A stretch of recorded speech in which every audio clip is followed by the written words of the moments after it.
My name's Graham McLaren and I'm the Associate Director for the National Theatre of Scotland. This exhibition is made up of set models that we've used at the National Theatre of Scotland.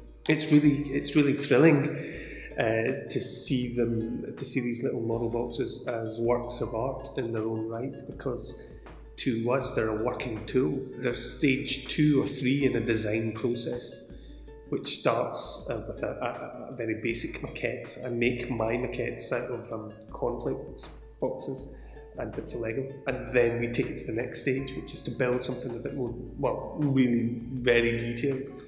And then from there we build the set based on this and technical drawings. It's a really kind of thrilling experience to come in here and see them presented as works of art, because normally they're littering the bottoms of desks and in the office back at the National Theatre.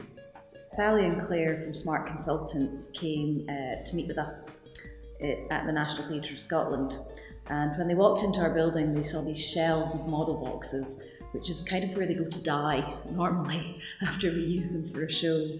And Sally was so kind of enthralled by what she saw as beautiful works of art, that an idea popped in her head that she would like to do an exhibition here at the Smart Gallery.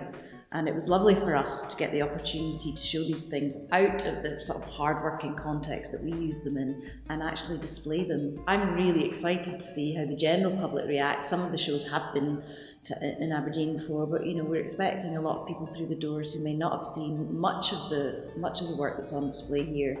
So it'll be interesting to see how people interact with it, and I think they'll do that in different ways.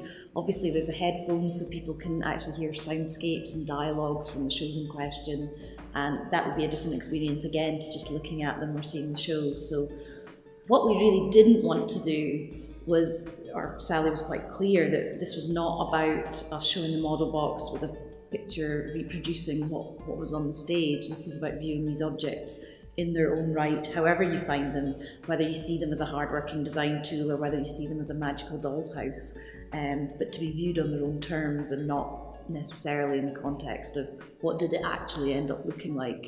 And I think that's what's been done beautifully here. I've been making theatre for about 20 years, and for the first 8 or 9 years maybe, I designed my own shows. Although I directed the shows, I would design them, but I would design them under a pseudonym. I can't believe I'm outing myself here, I've never told anyone this. It was only when I read an interview with Heiner Müller, the great German director or auteur, and he said that he couldn't make a play or a show until he understood what he called the playroom, how it was going to work. When Muller said that, it made sense, that because that's exactly what it is for me. I need to make this. I need one of these on my desk, especially if I'm going to do a difficult play.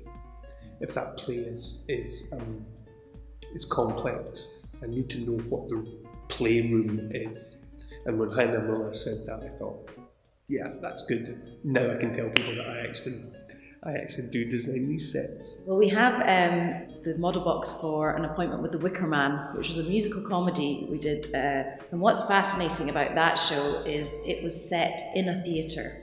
So the model box actually shows that we had to build an actual theatre back wall. There's an odd sort of echo chamber thing that goes on with that set, as well as the crazy metal wicker man that we actually built. We've got this beautiful set of Macbeth behind me. It's an incredible model box. It was an incredible show, incredible set. We had Alan Cumming doing a one-man version of Macbeth, set in a psychiatric ward, playing all the characters as though he was a patient going through some kind of psychosis. Things that directly shows mine is this one here, which is the doll's house. There's one back there, which is in Time of Strife, and there's a part of the model box for A Christmas Carol by Dickens.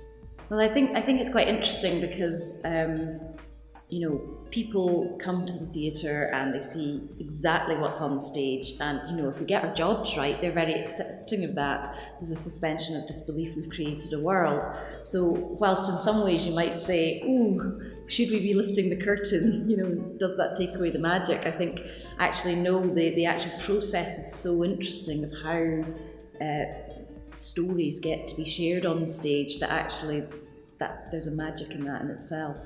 And doing it in this context, away from the show, and just showing them, in their own right, it's just a lovely thing to be able to share.